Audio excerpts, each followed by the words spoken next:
Good evening, everyone. Please make sure your name reflects who you are and where you're from. And if you haven't done so already, please put something in chat. That is one of the ways that we take attendance for these sessions. And greetings from my home. I decided to stay home. I had a migraine earlier this morning during the other class. And so I was like, blah, blah, blah, blah, blah. So I'm feeling much better now. So hopefully we can make it through this class all the way through. But yeah, that's my story. What questions do you have about any of the materials that we have so far covered? Anyone? I just had an observation that came to me last night when I was watching binging on Netflix movie, and it was about a white man who went up to an Inuit tribe and of course saved the tribe, and by creating a lacrosse team, which probably might have some cultural background, but and that's a new movie. It's 2022, and it's still there. Right. Yeah, that it's somehow our duty to save folks, or yeah, exactly.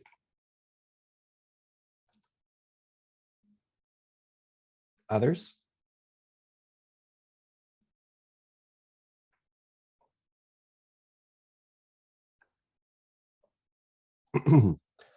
Okay, well, tonight we're going to start our unit on child safety. So that's where we are in your manual. If you haven't, if you have that or want to follow along in the manual.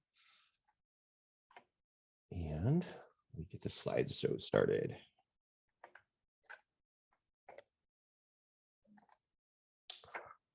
So working towards reunification with parents.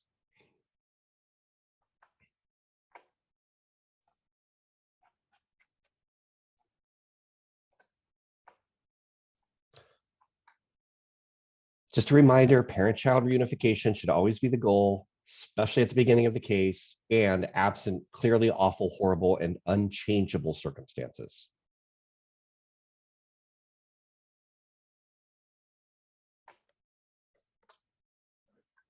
So this first concept that we're going to talk about tonight in regard to child safety and just child well-being in general is I'm going to break you up into small groups, and I would like you in your small groups to point out and number as many of these. Somebody just came in.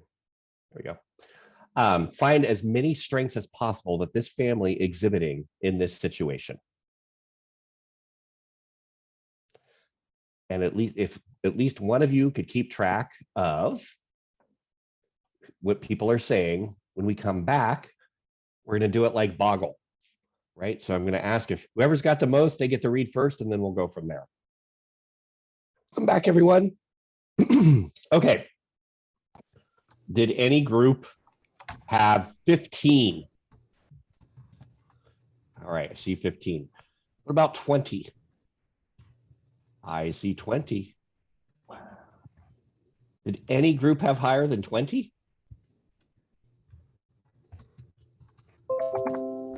Kelsey, sounds like you get to read to us.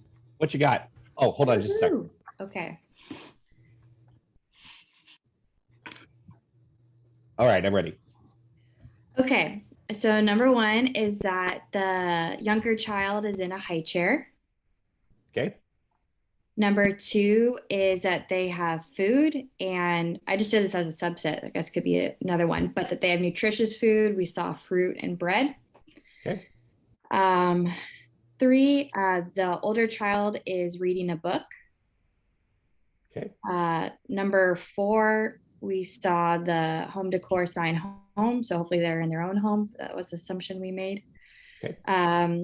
Number five, that the mom is feeding the baby, giving the baby attention. Six, the learning letters on the fridge. Seven, the child's toys throughout the scene. Eight, looks like they have a pet. Number nine, that they're in a house. 10, power in the home. We kind of saw that with the clock on the stove. Okay. 11, a note on the fridge as a reminder that wanting to do whatever they need to do. Kind of along those same lines, number 12 is the calendar so that they can make sure they're making their appointments. Okay. 13, laundry basket, that they have clean clothes. 14, that we saw cleaning supplies, broom, cleaning spray. 15, the baby bottle, some multiple food options for the younger child.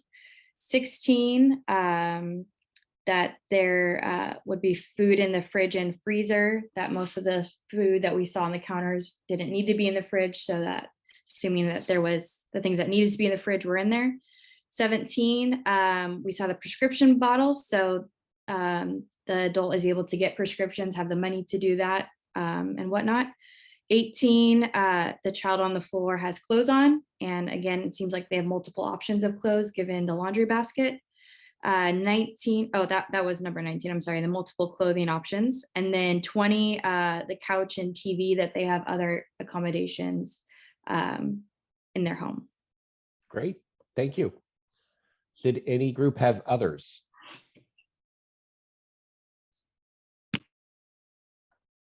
We ahead, talked Doris. about, oh, go ahead. Oh, go ahead, Brandon. You go ahead. You're already muted. Oh, we talked about how they had just basic furniture. I don't know if you had mentioned this. They Okay. have like just a table and a couch. They have chairs. Doris, others? We We had, had added, that all people were in the same room, so there's some family connections going on. The stove has nothing on top of it, so there aren't dangerous towels or paper on top of the stove. The cupboard doors are all closed. Whether they have childproof latches, I'm not sure. The dirty dishes are mainly in the sink. And the children and the mom are calm and seem to be in good spirits. Mhm. And the scooter and the ball shows that they're working on motor skills. It's not just things they can do in the house, but other things as well. Okay. Carol, did you have a couple more? we had that the cigarettes are out of reach. Okay. We also, somebody said that they have a pet. We also said that they have a litter box. So the pet has somewhere to go, and also the garbage can was the strength place to put the refuse. Nice.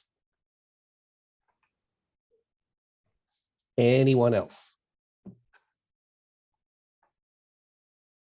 Go ahead, Rayanne.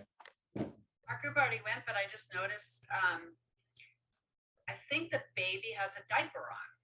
Kind of, Sure. I'm assuming.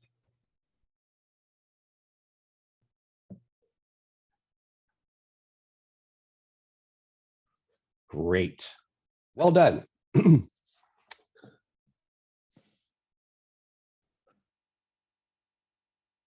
So is finding strengths in this situation your first instinct?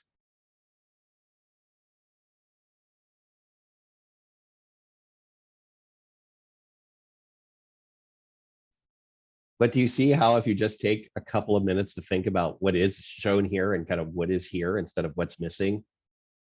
So this is one of those muscles that we need you to start thinking about flexing. And when the reason why is the goal of our intervention, especially with parents, it's not to create A+ parents.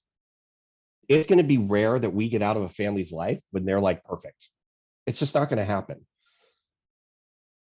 And if we had to put a letter grade on it, you know, it's probably going to be around C-, D+, D-, right? It's just kind of get them to the point where really we're talking about, is it safe and is it safe for the long term, right? We're not in the business of evaluating perfect parenting, whatever that may look like. It's really just to get them to a point where they can succeed, right? And we've given them the push in the right direction, but it's not to get them all the way there. Otherwise, these cases would never close, right? It's really to kind of get in there, help, assist where we can, and then get out. The other thing, hold on. Oh, go ahead, Jeremy. Someone in my group pointed out too that, this is a shot in time. This could be somebody's bad day. Or in my house, Tuesday, Right. right? Like, I'm not always going around like, I don't know. Yeah, yes. And for busy families, right? I mean, the fact that she's feeding this child at 9:30 at night, especially if this was a parent or maybe even a relative situation, that's okay, right? Kids are okay, everybody's okay. It's not ideal, but 9:30, I mean, that's kind of pushing it, but they're all there together. They're all happy. They're all content.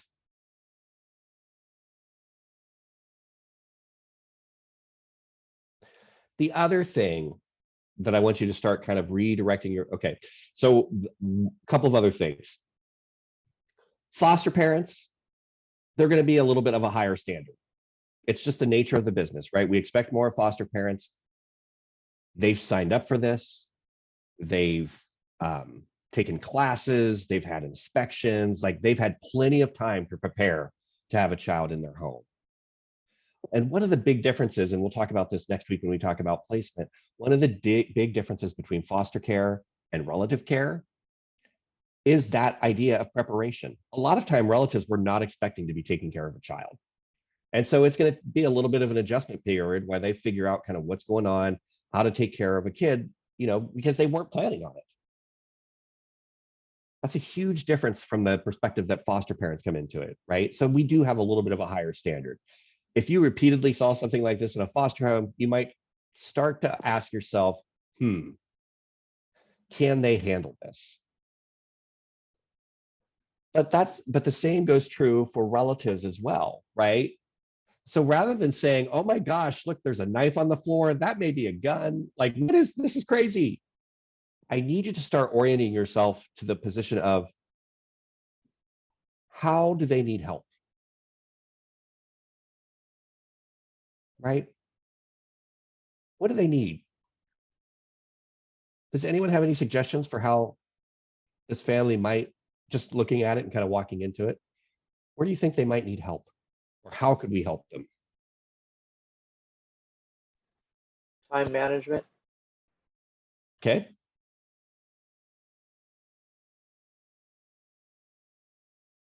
What else?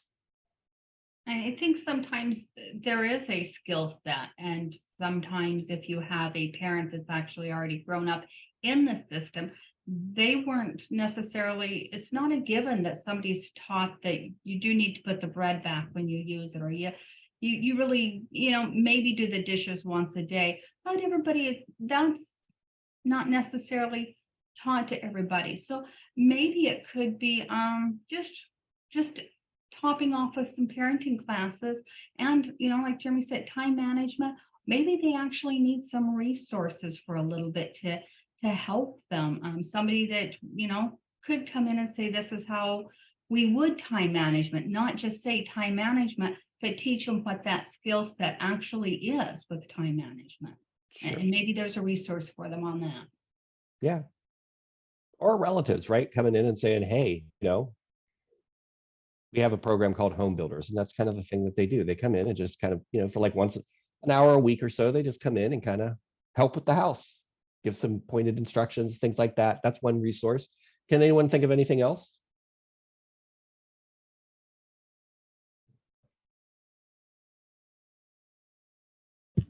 Some sort of I'm blanking on the words, but like help with quitting smoking because there's secondhand smoking in the house. Yeah, that's a good idea. It's probably not the top of our list in terms of like, oh my gosh, but yeah, absolutely. Maybe asking the parent what they would need in order to succeed a little better in this situation. The parent or the relative. Remember, a lot of times you're going to be seeing kids in relative situations. And so thinking about it from that perspective too. I don't know. What did you guys do when you needed a break? Parents? Babysitter. Yeah. How about just giving the caregiver a day off or two, right? Like, let's find a babysitter. You guys don't know of anyone, or if the family doesn't have anyone immediately available, why don't we see if we can get respite care? It can be a different or a difficult thing to find if you've got a couple of toddlers. Exactly. And so that's where probably if you're dealing with family, you may have families that have said, hey, I can't take the kid, but sure, I'll babysit a weekend, or a night here and there. Like, no problem. That's great. Yeah, bring him over, drop him off. But it's just thinking about it from that perspective, not, oh my gosh, and wagging your finger, but actually thinking and looking into these situations and saying, what could you use? Does that make sense? These families are going to be judged enough. They don't need you judging them too. So finding the positive in the situation and kind of exploiting that. Yeah. And then if there is something wrong, how can we help you? Or what does this family need? Thinking about it from that perspective. Rather than just, I visited the home and I saw cereal boxes on the ground and stuff like that. You can say those sorts of things, but also include the positive. You don't always need to focus on the negative. Doubly so when we're talking about relatives, because they aren't getting anything for doing this work. Rayanne. I'm not sure how to ask this or what, but would it be like parenting skill to maybe have the daughter or the girl, I'm assuming on the floor, looks A little older, and maybe there's some things she could do, some chores or something. Sure. It kind of makes them a little more responsible and accountable. I don't know.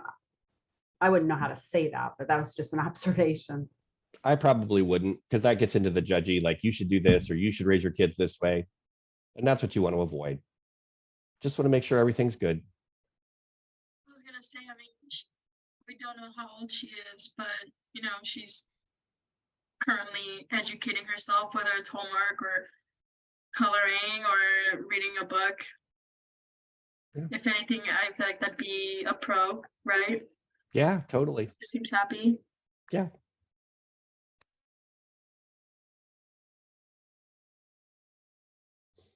Any other thoughts about minimum sufficient level of care? Or this picture, sorry. I guess I just want to say, like, despite all everything that we talked about with implicit bias, like this has probably been the most enlightening exercise for me. Because there were so many biases that I just, even like smoking, like I never would have thought of the cigarette being out of reach as a positive. Like I immediately was like, the child is breathing carcinogens, like that, and that's me. I don't smoke, but some people do smoke in their homes. So this was, I thought, fantastic. So thank you. Hey, good. This was in the first edition of the National CASA curriculum. And we had so much feedback, like, just like you were saying, Theo, like this picture, like that is the thing that stuck with me for this training. And we're like, we're bringing it back. So we made a new one and did the same thing. So it's a good way to kind of start thinking about kind of orienting yourself towards what you potentially may be walking into. And then the opposite is true too. Like you may go to a foster home and it's immaculate. That doesn't necessarily mean, I mean, it's a strength that the house is clean, but that doesn't mean it's a better environment for the kids, right? Like thinking about it from all perspectives, not just that kind of using that initial reaction to justify what you're thinking. Jessica?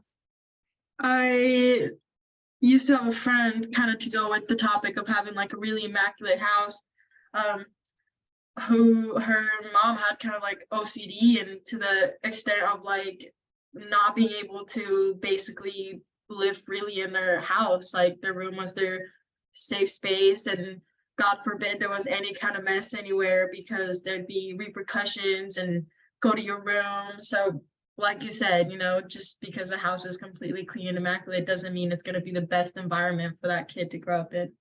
Yeah. So just being aware. Okay. Thanks, Jessica. Let's go back to the PowerPoint.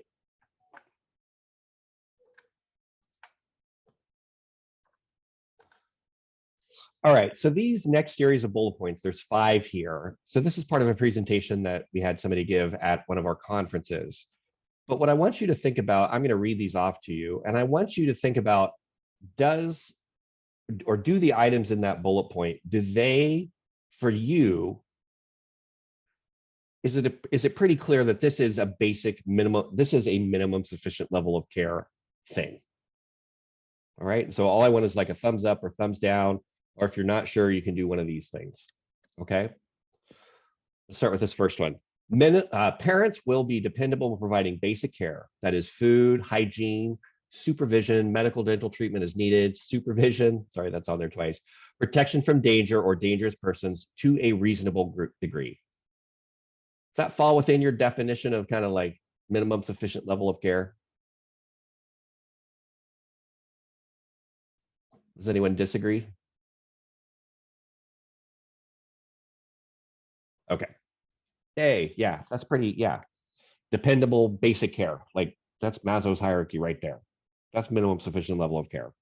What about children will be safe from physical abuse, sexual abuse, or psychological aggression in the family home? Does anyone think maybe not, or have something other to say other than yes?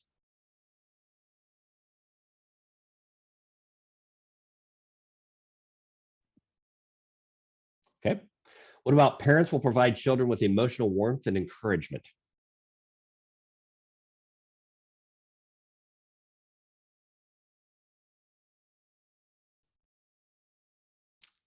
Yes, no, maybe. Yeah. Let me ask you this. If you went over to a friend's house, for those of you that are maybe on the fence, if you went over to a friend's house and you saw, or you thought, boy, this isn't a very emotionally warm environment for these kids, would you call CPS?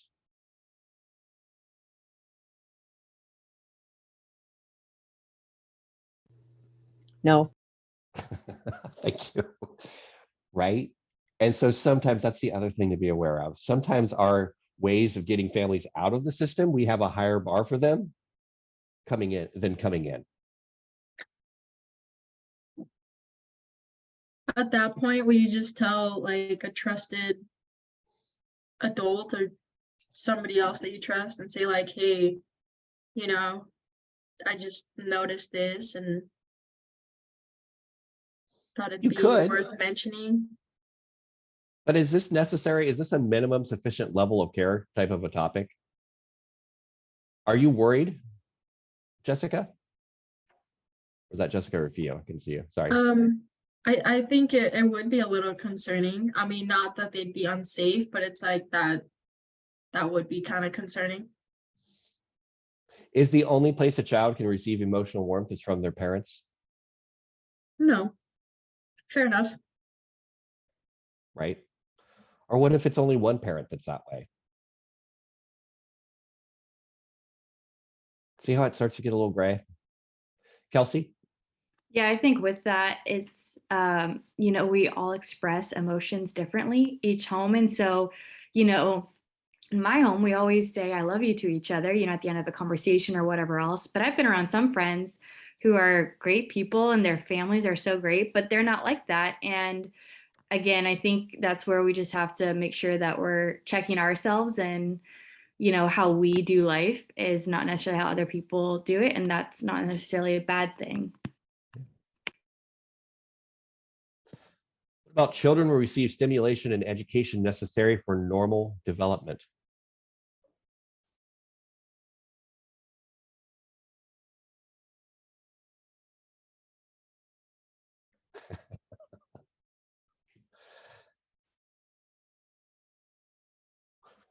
Kelsey, you said yes. I'm going to pick on you.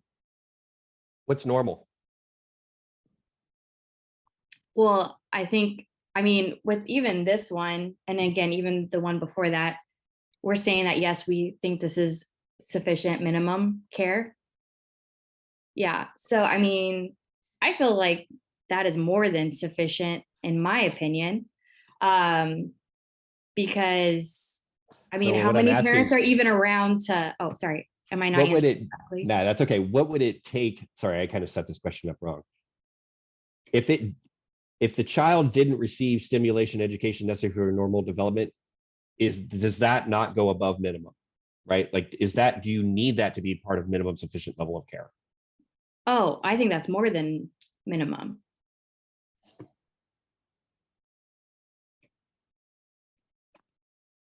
Doris? I think on that one, I have to withhold my bias that an education is so important because that is my family background. But when I go back to your asking, would you call CPS if the child was not receiving that? No, I wouldn't. And it also depends on the degree of which it is, right? Like if they've never gotten anything and they're like 8 years old and never learned how to read, I might start calling people and saying, this family needs some help.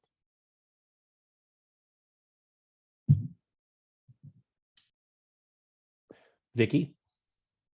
And that's what I was going to say too. I think it would depend on the age, because the stimulation is so important in early development from birth to 5. And so if the child isn't getting any stimulation at all, that is an issue because that's neglect. That's a good point. Yeah. And so, where, if it's an older child, it's not great, but they're not in danger. And then as far as education, I mean, that's really important too. Does that mean they're just not sending them to school or they're not having them do their homework? Not doing homework is not great, but it's not a reason to take the children away. If they're not going to school and they're not being homeschooled or any other kind of schooling, education is, the key to a lot of things. So that would be concerning. I don't know if that's something that you would, but the stimulation was the biggest standout for me. I appreciate that, Vicky. Thank you. Doris? I just was wondering about failure to thrive babies. Mhm. That comes from lack of stimulation and attachment to parents. Yeah, you guys are right on, right? It depends. Just like so much of, that's why it's hard to give you like hard and fast rules about what it is and what it isn't. A lot of these situations, it depends. And it's why it's so much more important for you to be able to develop critical thinking around it and not just go with your gut reaction and then try to justify your gut reaction. It's taking in all the information first and then making a decision. Trying to see all different sides of it, maybe having conversations with your coordinator and say, I saw this and I'm not sure where it is. And then finally, parents will provide children with moral guidance and reasonable discipline.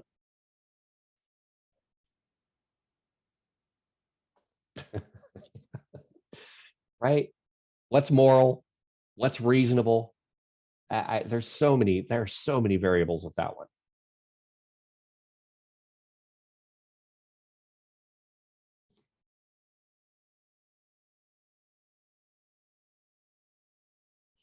Any other questions about minimum sufficient level of care?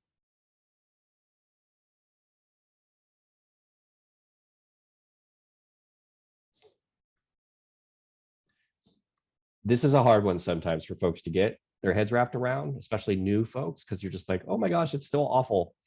But this is why you have staff, right? To have these conversations with and say, I'm still seeing this. What do you think? And kind of just run it by them. Because sometimes you'll have sometimes you'll have parties in the case too. Like social workers will be like, nope, they're not ready.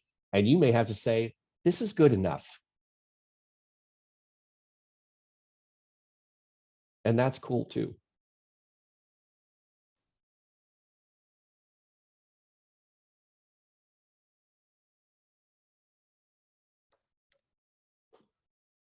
Okay. Let's talk about child safety. And what I need you to understand is that there is a huge difference between parenting, right? Being a parent or being a parent 24/7 and being able to spend time with your child.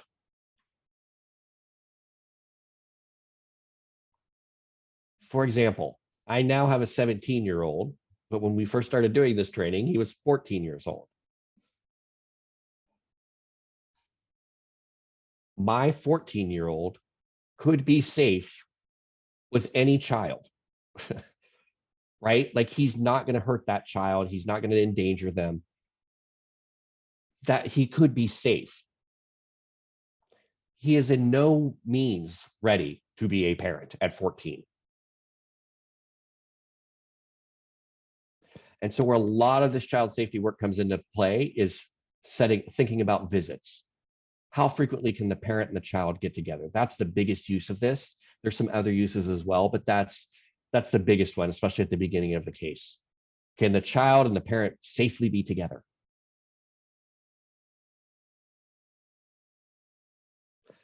And we put a lot of restrictions on parents, between parents and kids when it comes to visits. Some of them are warranted, but some of them aren't. And what you need to think about, especially when it comes to visits, can the child and the parent safely be together? And if not, what do we need to put in place to make sure that they are?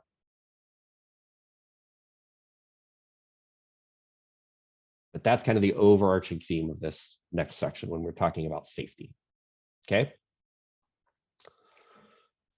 So this framework that we're going to be using, this is what is utilized by almost all of the court participants, all the parties. So parent attorneys, judges, AG's office, like all of the folks have been trained in this model, this ABA safety framework. And later this week or tomorrow, I'll send out an email that has the full guide and you can download this. It's actually not a bad read. It's pretty easy to read. And it's not lawyerly at all. It's basically, this is how we judge child safety in child welfare cases. The department uses a slightly different framework, and we'll talk about the difference later on in this training, but it's not significant. There's just a couple of things that are a little bit different about it, and I'll tell you what those are when we get to it. Okay. But again, this framework, the language and the materials that we're using for it, those have already been taught to most of the court, if not all of them.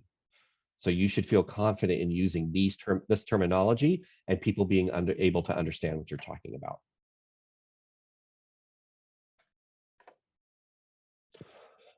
I also want to take a moment too, before we dive into the safety framework, to think about this, where the safety framework fits into the larger context of advocacy in general. And if you'll remember way back to our first week, we were talking about child welfare, right? And the domains that are best interest, safety, permanence, and well-being. So we're going to learn one of these domains, and this is the primary tool we use to assess safety. This is how we assess this domain. The other thing I need you to remember or think about too is safety planning is very specific. It's not fixing any problems, it's preventing bad things from happening. It's not a fix, or it's not a long-term solution. That's case planning. Safety planning is, how do we keep the kids safe for this specific instance? It's very short term.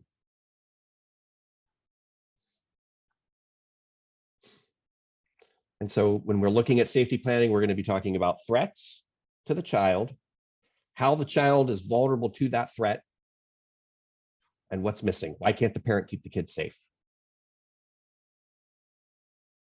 And we're going to go through each one of those items individually. So just to recap, safety planning is an attempt to protect a child from harm by specifying threats and vulnerabilities and then offsetting those by increasing protective factors. Safety planning is short-term, specific and narrow in scope, and generally non-transferable to other problems. It is a technical solution.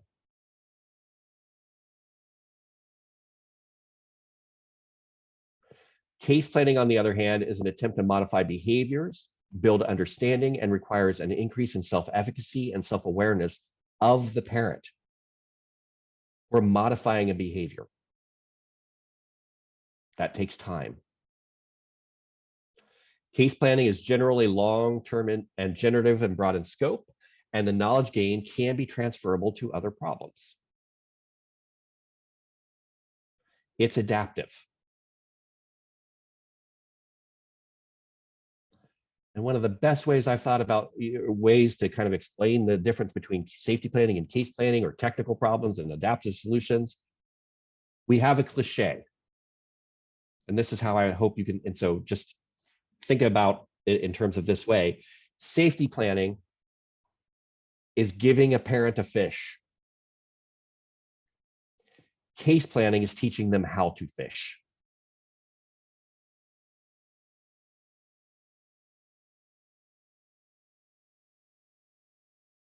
Safety planning is short term, case planning is long term.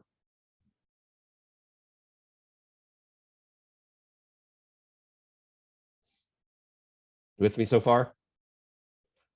All right.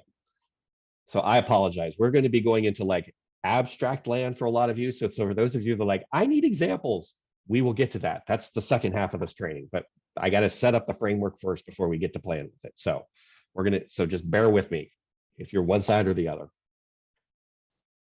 All right, so let's talk about threats. Let's talk about how we define a threat. Threats are specific and observable. They are out of our control. They are immediate or liable to happen soon, and have severe consequences. Threats are everywhere. It's a really low threshold for threats. But it does have to have all four of these first ones to be considered a threat. So if you were walking down a pathway and you saw this rattlesnake and you were going to apply the safety framework to first determine whether or not this rattlesnake was a threat, you would go through this checklist. You would ask yourself, is this rattlesnake specific and observable? Yep, it's a very specific snake and it is very observable. Is it out of our control? You do not control snakes. And if you do, maybe the next Marvel superhero movie will be about you. Right? But you're not controlling what that snake is going to do next. It's out of your control.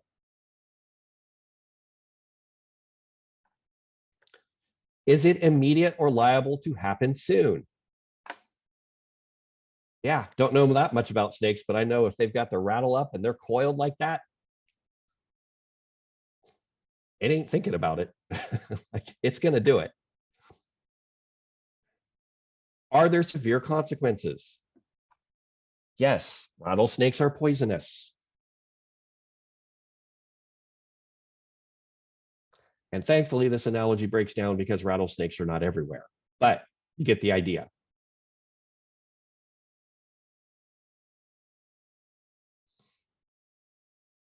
So those are the four things that we're looking for when we're looking at defining what a threat is. Questions about threats?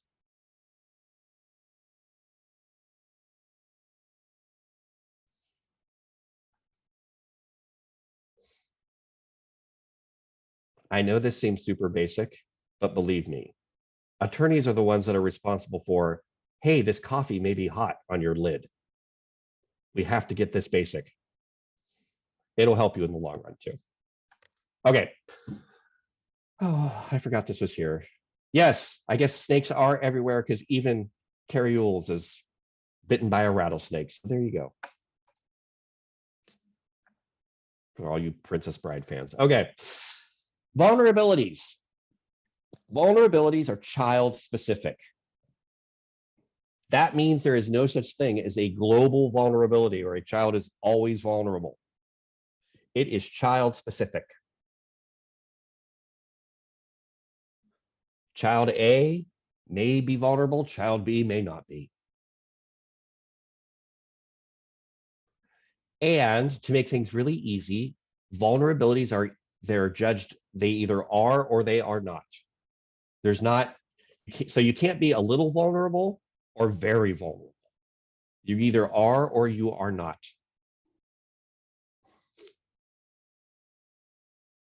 And just to really solidify your learning, it's like being pregnant. You either are or you are not. And finally, if a threat exists, presume vulnerability. This is the easy thing. If you're not sure, if you're on the fence about whether a kid is vulnerable to that threat, presume that they are. Yep.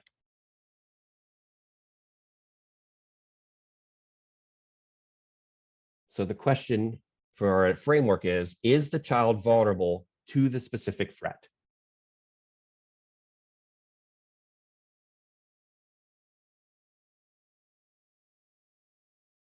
Questions on vulnerabilities?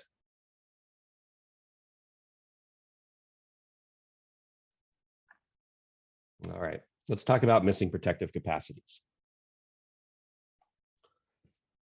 So this framework breaks down missing protective capacities, generally of parents, into 3 categories. You do not have to remember these 3 categories. It's just buckets to help you organize your thinking when it comes to what could potentially be missing, right? So nobody's going to say like, is that a cognitive or a behavioral protective factor that's missing? That's not how this works, right? We're just trying to identify why can't the parent keep the kids safe? And getting specific about that. So there's 3 buckets. Cognitive, meaning that the parent realizes and knows that they're responsible for protecting a kid. There's behavioral, which means the parent can physically do the action that's required to keep the kid safe or protect that kid from that threat. And finally, there's an emotional component. I want to protect this child. And we're going to break all 3 of those down a little bit more in the next couple of slides. So cognitive. Cognitive protective capacity refers to specific knowledge, understanding, and perception that contribute to protective vigilance. This aspect has to do with the caregiver's recognition and awareness that they are the caregiver. They're the one responsible for keeping the kids safe and protecting them from threats. They have to be able to look out for danger, and that they know and recognize cues that alert when danger is impending. Can anyone think of a situation where a parent may not have the cognitive capacity to keep a kid safe?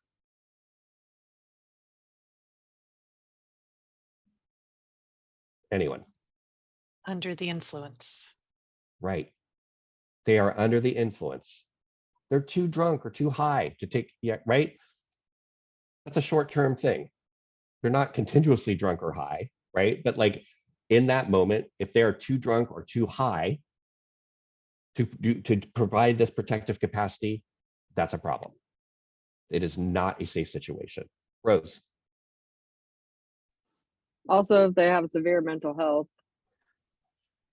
things going on. Yes.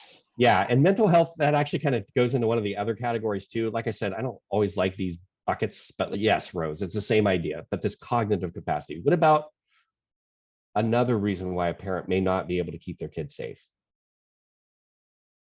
I'll give you a hint. We talked about a short-term one. Jeremy? A disability. Yeah. Especially, cognitive disabilities, parents that are just developmentally delayed. Rayanne? Maybe their significant Other isn't allowing them to. So that's not a cognitive piece either. That would be a behavioral, and we'll talk about that in the next slide. Oh, okay. No problem. It's fine. Like these buckets are very blurry. But back to DD, right? Those parents love their kids, right? They're emotionally connected to them. They can physically do the work of being a parent. They just can't. Like they don't have the cognitive capability to keep the kids safe. And that may be where the parent, so a parent who is DD and parenting a 3-month-old compared to a 16-year-old, you see how that looks different from the kid? The kid's not, a 16-year-old isn't vulnerable necessarily to a DD parent, at least from a safety perspective. A 3-month-old, that's a different story. You could even say the same thing about a drunk or high parent in terms of safety, right? Not ideal, but it's not necessarily unsafe.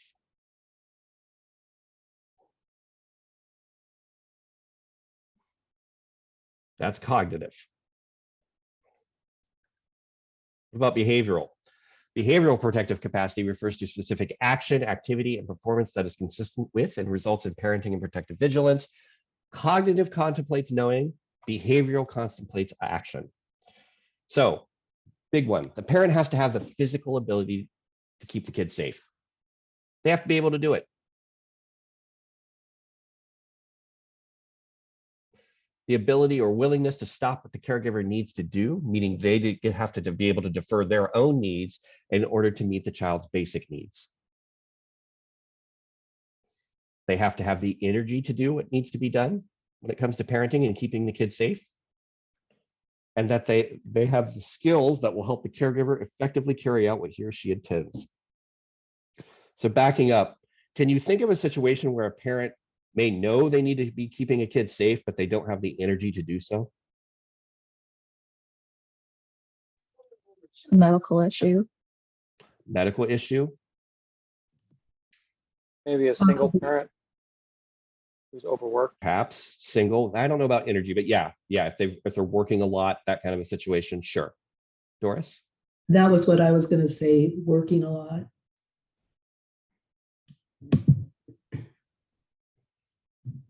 What about a very common one for young moms?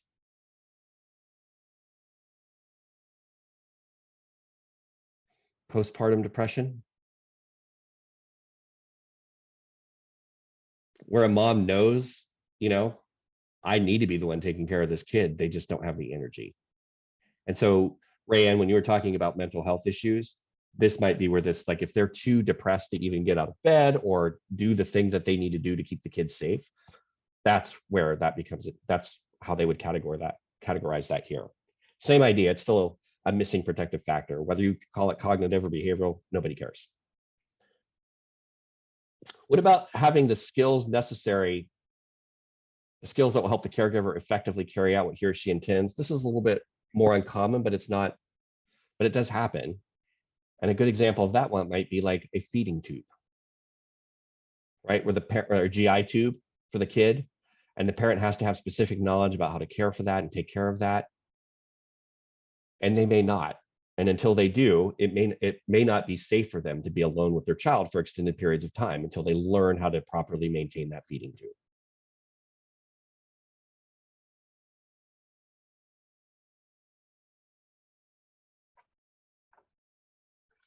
And then lastly is the emotional capacity. And emotional protective capacity involves the specific feelings, attitude, identification with the child, and motivation that result in parenting and protective vigilance. There are two critical issues that influence the strength of emotional protective capacity. The first one being the nature of the attachment between the caregiver and the child. Cross out the word attachment in your manual if you're following along, because we are not talking about parent-child attachment in this situation. We are talking about the very specific human nature that all humans possess, minus psychopaths, to keep a child safe when they're in their care.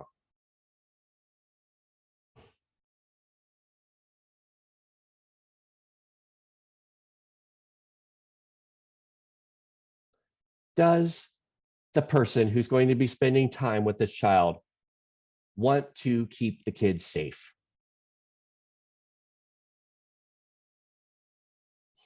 And the reason this one comes up a lot, or you'll see examples of this, is sometimes we'll have a dad who haven't had any contact with the child. And we'll say it's not safe because we don't know anything about dad. But we do know that most humans possess the basic ability to keep a kid, to make sure that that kid doesn't get hurt while they're responsible for them. Do you see what I'm saying? Doesn't matter whether or not he's the bio or who knows. Doesn't matter what the attachment is. It's more about, does that person want to keep that kid safe?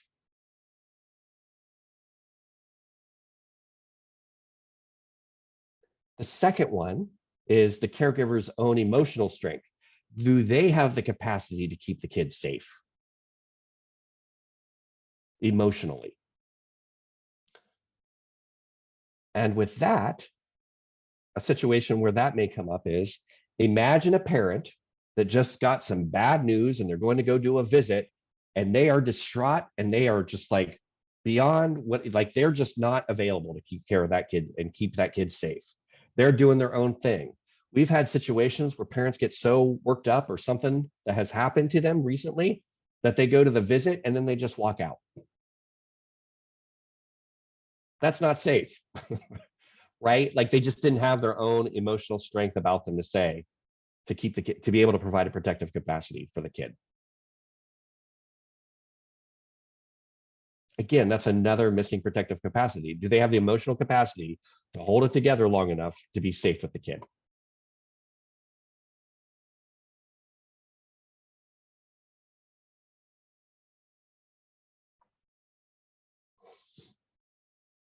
Those are protective capacities. So, in a nutshell, it is safe for a child if there are no threats. If there are threats, the child isn't vulnerable to those threats. And if there are threats to which the child is vulnerable, there's sufficient protective capacity to control those threats. Boom, boom, boom. It's not safe if there are threats that exist to which the child is vulnerable and parents have insufficient protective capacity to control those threats.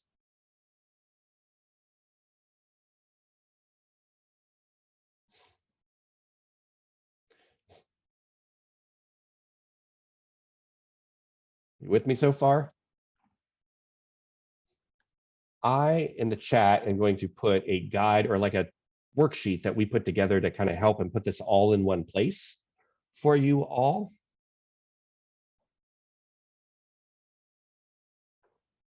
Find the right one.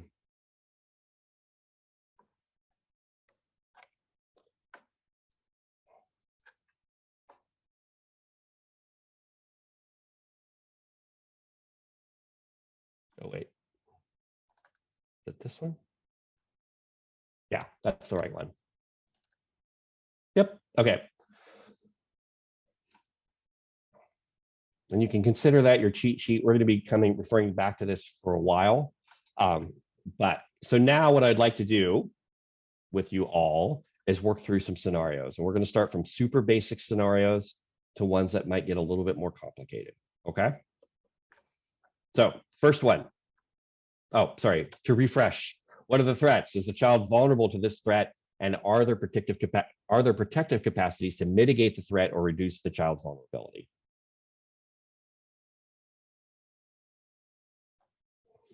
All right, exercise number 1. Here is an electrical outlet. A couple things I want to say about this exercise before you dive in. We are not doing safety analysis so that you can determine whether or not electrical outlets. This is just to kind of get you going and get you started in the process, right? You're going to be applying these safety threats to, like, can the kid be with the parent? Not whether or not a situation is safe for the child or not. That's not how we're using this. This is just to get, these are your training wheels, okay? So what I want you to do, I'm going to break you up into small groups again, and I want you to run this model through.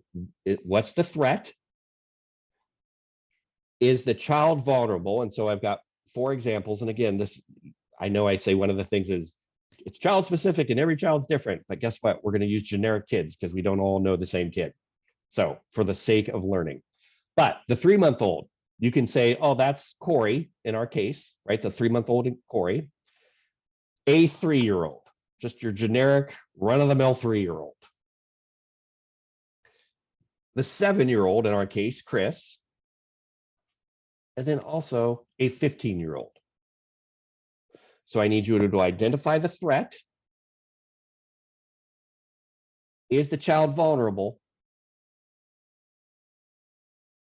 And let's just stop there. We don't have to get into potential offsets because I think we all know what the potential offsets are. And I don't need you all telling me, oh, put those little plastic thingies on the electrical outlet. Kelsey, question. Okay, so just to clarify, this isn't like in general, like safety, like you're saying, it's like if it is unsafe for the child to be in the home with the parent still with this Yes, safety concern? yes. Okay. Other questions about the scenario or clarification needed?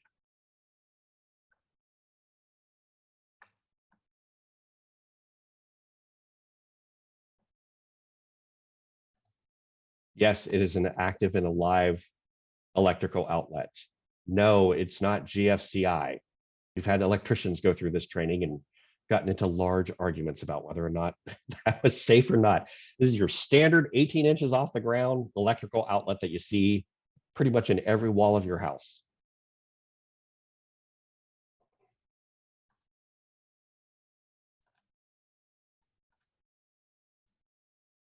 All right, run through the analysis. I'm going to give you about 8-9 minutes. Okay. I will see you back in a little bit. Welcome back, everyone. So what'd you guys come up with? Let's start with the 3-month-old. Is it a threat?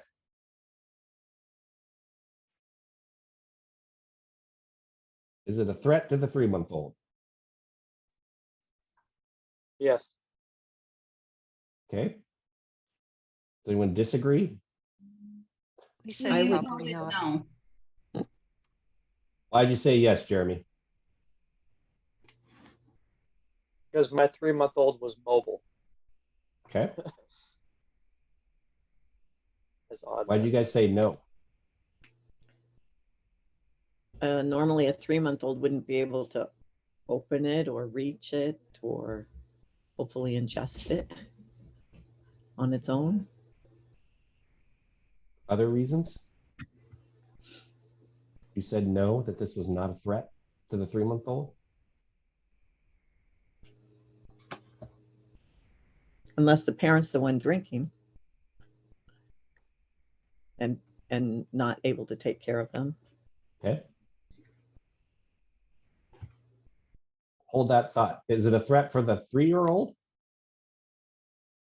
Why is it a threat for the 3-year-old?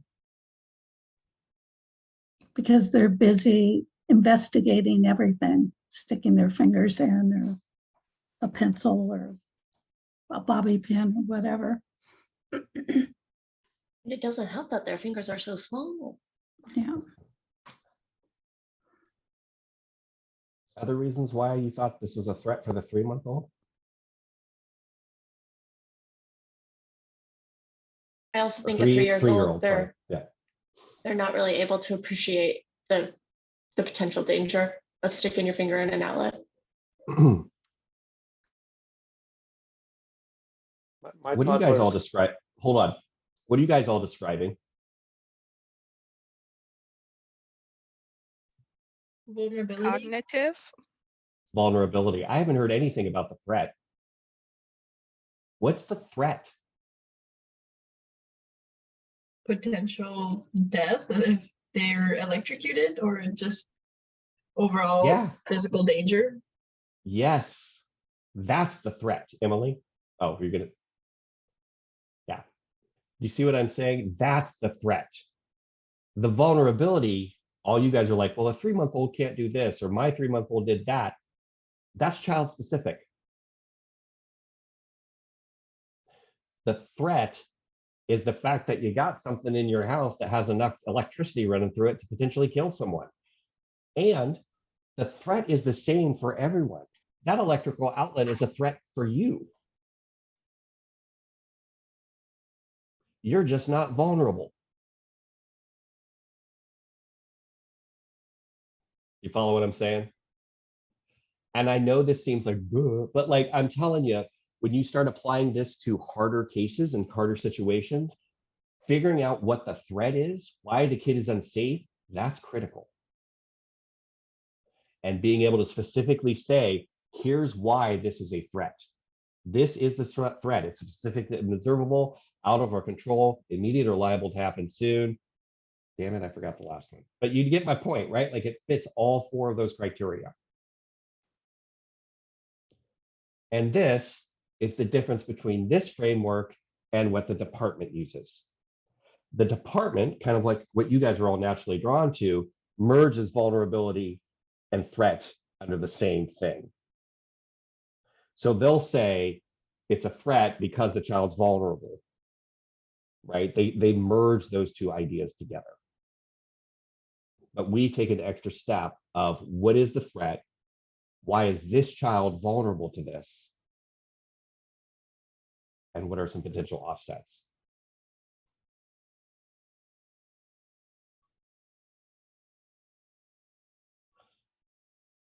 The threat is the same.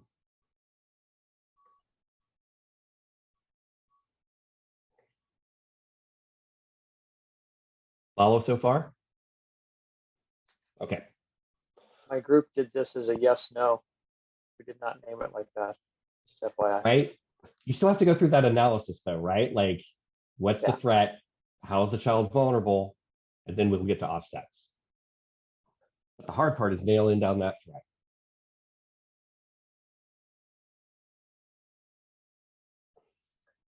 The other thing, I'll just say this too, sometimes it's easier to nail down the vulnerability. He's a 3-year-old. All right, well, why is that 3-year-old? What's the threat to that 3-year-old? Well, that he could stick his finger in there and get electrocuted. Oh, that's the threat. He could get electrocuted. Boom, boom, boom, boom. Okay. Next activity. Before you see a liquor shelf. It sits about 4 feet off the ground.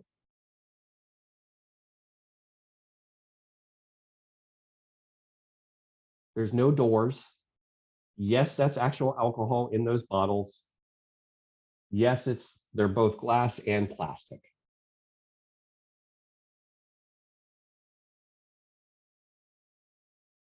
What other clarifications or questions do you have about this scenario?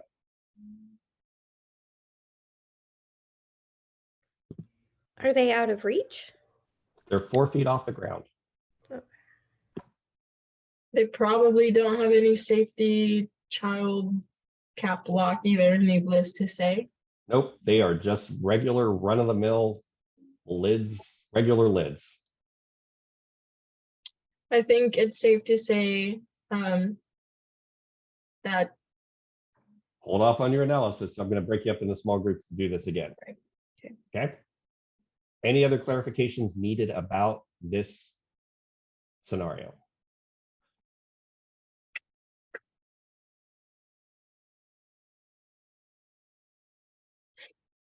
All right, I'll see you in about 10 minutes. Welcome back, everyone. What'd you guys come up with? Who wants to share their safety threat analysis? Jessica. I think my group had a really great discussion. We all kind of agreed that all of the kids would, minus the 3-month-old, would be vulnerable to the threat of the alcohol. Okay, what's the threat? Well, the threat would be alcohol consumption and potentially, like you said, the glass bottles breaking when they are 4 feet above the ground and they're not locked away. For, you know, How would the glass. bottles fall? Huh? How would the bottles fall? 3-year-olds can walk and run around, something gets bumped into, you know, accidents happen.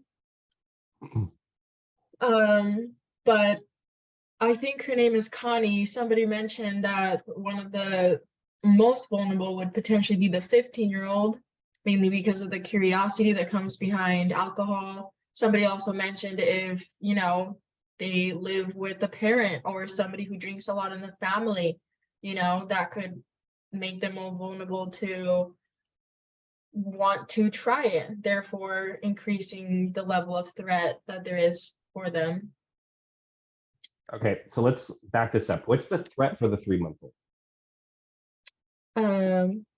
Well, we all said it doesn't really apply to the 3-month-old, but the threat could potentially be,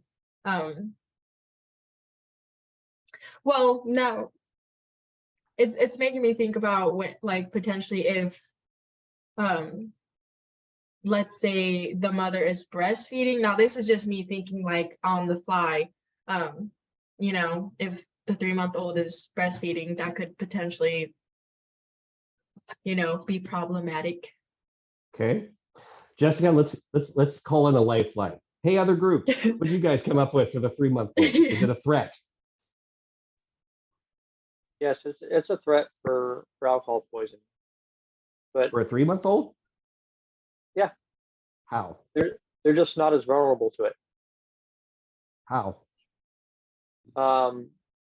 Maybe they've got a 3-year-old sister or brother that wants to make them a bottle. Okay. Maybe they've got a 7-year-old, sister or brother that wants to do that. So the threat is still there, and it's real. They're just less vulnerable because they can't actually get the access themselves. Okay. What did your other group say? To me, there's still a threat of injury. How is that a threat, Linda? The baby's on the floor on a blanket. There's an earthquake, and the bottles all come crashing down and breaking. You The parent's not win. there. Thank you. That What? is exactly the scenario I was looking for. Thank Yeah. you, Linda. Okay. Okay. Now think about what you just said. What if the baby were directly under the bottle or under these bottles on the floor? And what if there were an earthquake? Right? Mm-hmm. That's how this is a threat. Well, I need to introduce you to a friend of ours, and it is the what if monster.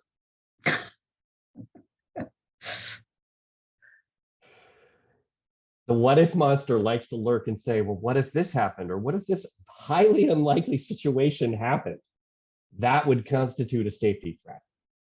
And so, having done these for a while now, what we generally tell folks, and this is not a hard and fast rule, but it's just something to kind of check your thinking. If you have to put more than 2 what ifs together in order for it to be a threat, you might want to rethink that, because that's a highly unlikely situation that's going to occur. Really? See, I don't think so.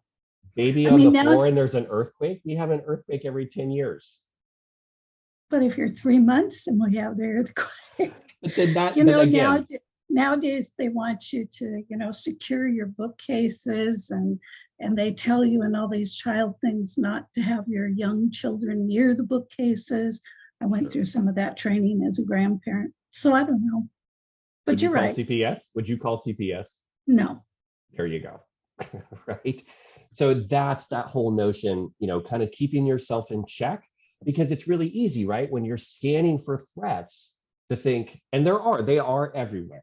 And I'm not denying that, but you also have to think to yourself, what is the likelihood of this happening? And again, I'm just saying, if you have to put more than 2 what ifs together, that might be cause for you to be like, maybe I'm being a little too anxious about this whole safety thing.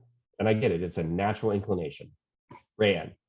Sorry, I don't remember her name, but someone In our group actually went into that, and because we were confused about when you said, would you call CPS? And we started to have a conversation about that, but thought you were only talking about that one situation or that sentence. And now you're saying it to us in this situation. And it's like, after you explain the what ifs, I'm like, yeah, I wouldn't call CPS. But she brought that up, but we didn't know she brought it up, and we probably should have talked about that. The other thing too, and to think about it too, just to kind of gauge your thinking in terms of safety, would I call 911? I mean, that's at a far extreme, and I don't want you thinking you have to be able to call 911 in order for it to identify it as a safety threat, especially if we're trying to figure out how we can offset that. But getting clear about what the threats are. The other thing about this is example 2, and you guys kind of hit on that. The same scenario can provide different threats to different aged kids. Now, I'll get back to you in just a minute, Jessica. For those of you that were like, nope, it's a threat to every 15-year-old, I would argue with you. I told you I have my 17-year-old. We have always had our liquor out on the shelf. He could totally get into it. He is not vulnerable to it. Like, he does not want to do it. Like, we've tried, we've offered him wine and stuff like that. He just has zero interest. And so I would argue to CPS, if they were saying, you need to lock that up for the safety of your child, and they came into my house, I'd say, nope, he's not vulnerable.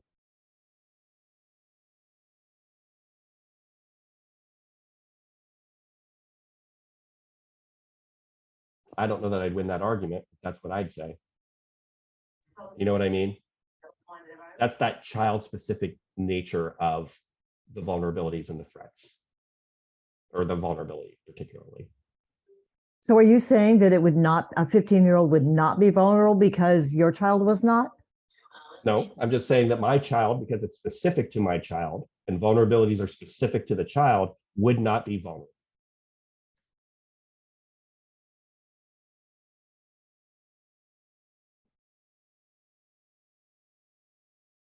Do you understand, Nancy? No, I don't. My question is, how would we know a particular 15-year-old is vulnerable or not? Yours is not, but another one might be. So I'm confused about that. How would you find that out? I don't know. Ask them. Right. Well, you don't think they're going to lie about it? How else would you find out? Ask the parents, the the caregiver. Who else? Right? It's taking your perception of what you think should be happening or not and verifying that that is the case, right? That's the whole nature of this, Nancy. You're going to be put into situations where this may not flow with how you think, and you need to be open to that possibility.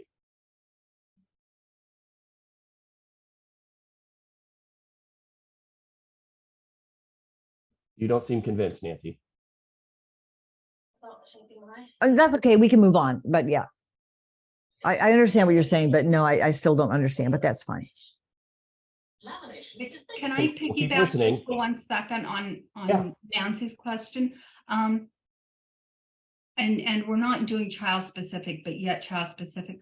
So let's say it's the same scenario, but we have a 13, 15, and 17-year-old. So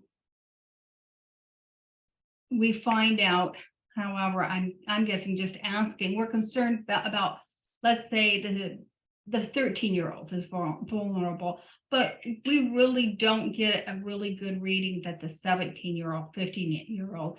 Do we suggest covering all bases since it can't be geared to a specific child? Do you understand what I'm trying to ask? I do. And this, again, it's all scenario specific, right? So if you've got some kids that are vulnerable, some kids that are not, then you have to plan for that as well. And that's where we get into, like, how do we offset this, right? Like, what makes the most sense? But in terms of trying to figure out whether or not a child is vulnerable, so we're just kind of going through. So just so you guys know, the first thing that we were looking at is defining threat. Now we're looking at vulnerability and what the vulnerability of the threat. And next we'll move on to protective capacities. So I'm kind of walking you through each of these steps. Jessica? Kind of wanted to be a what if monster myself. What if you find yourself in a situation in which all of the adults are drinking in the presence of minors, and there's not a single sober person? At that point, do you call 911? You could, but what's the threat? Go back to that, Jessica. And you're not going to be finding yourself in these situations where you're like, I have to take immediate action, right?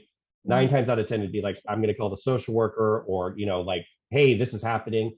Always, if it's a dangerous situation for the kid, you're always welcome to call 911 or call CPS and say, hey, I was just at the home. They're all drinking. I am really worried. Somebody needs to get out here immediately. I'm the child's GAL. We were here. This kid's not safe.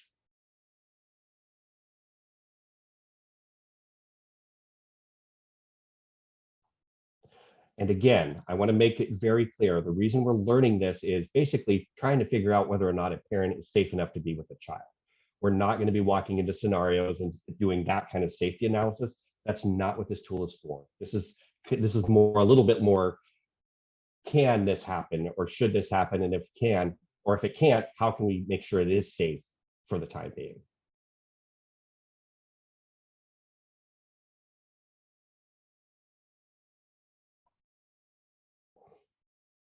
You guys ready for the next one?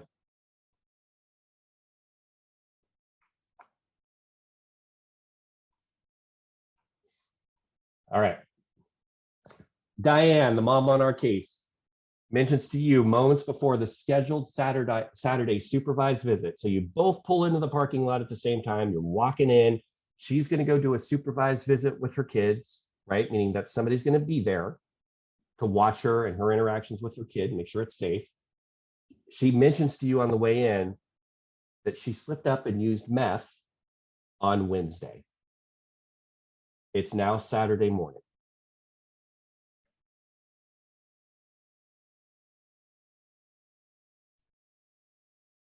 I think I would note it in the file, but no further action.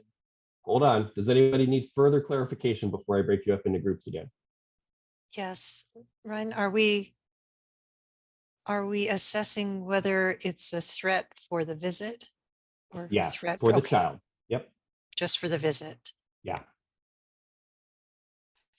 Ryan, I'm actually just not sure. When you smoke meth, how long are the effects?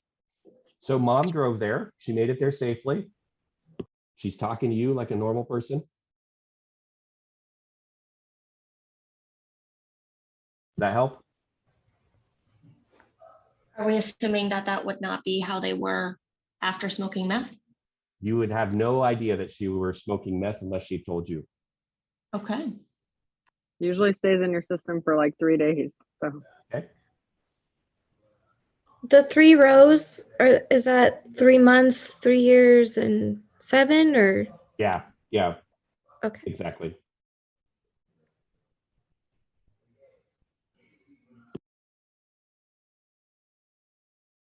Ready? Are you gonna put the screenshot out there so we can look at it? This one's not in our book. Oh, it's not? I think I can share I it. think it's on 243. It just Looks different, Jeremy. Right, I it's It's too completely different. Yeah. Mom tells you she used meth on Wednesday. It's Saturday morning, about to go for a supervised visit. That's all. Welcome back, everyone. What'd you come up with? That was a bit of a heated debate, so to say, in my group. I think we're also a little confused. It was too vague, not enough information, and yeah. Okay. Others? Susan. I think my group, we came to the conclusion that there was not a threat. How come? For the, this is not zooming out and assuming that there's an addiction present or something like that, but if this happened days ago, she is totally coherent and it's a supervised visit, so that adds an extra level of there. I don't see the child being at risk at all, or any threat that's presented to the child from mom smoking meth on Wednesday. Others? Emily? We came to the same conclusion that we didn't think that there was a threat present for the visit itself.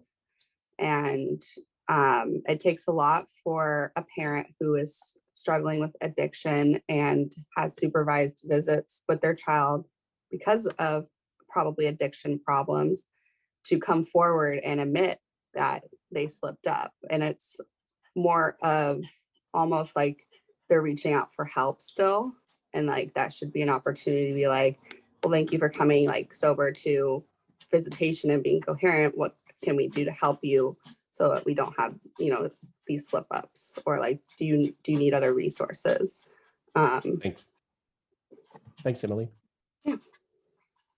Did any group say it was a threat? Jessica,